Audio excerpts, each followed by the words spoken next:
Hey there everyone, John Hill from the Web Warriors here, and I'm introducing you to a tip to overcome the filtering issue that showed up in YouTube and been up there for a couple of days. So if you're wondering what this is all about, if we type in I love guitar, so I want to find out the latest guitar song, say in the last month.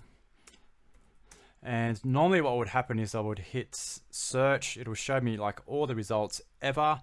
And then if I hit this filter button, what normally happens is that I can filter only the YouTube videos that have been released in the last month. So if I go ahead and click that. So what actually happens though is I still get search results. So we've got eight months ago, 2 years ago, 3 years ago. Normally this would restrict the results to only videos that have been released in the last 2, 3, 4 weeks. Okay, so here's a way you can overcome that. So if we open up a new window, so google.com, and I just copy and paste my topic, so guitar songs, copy and paste and hit enter.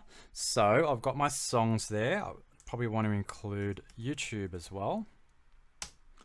Okay, so it's going to return me all the results that are in YouTube. Now here's the trick. If we go to tools and select past month, it will show you only the videos in the past month. So it's a little bit different to the search results within YouTube, but at least it gives you all the results within the last month. So you can see there, they're pretty much February, 5 days ago, 2 days ago, and I would keep scrolling through that list.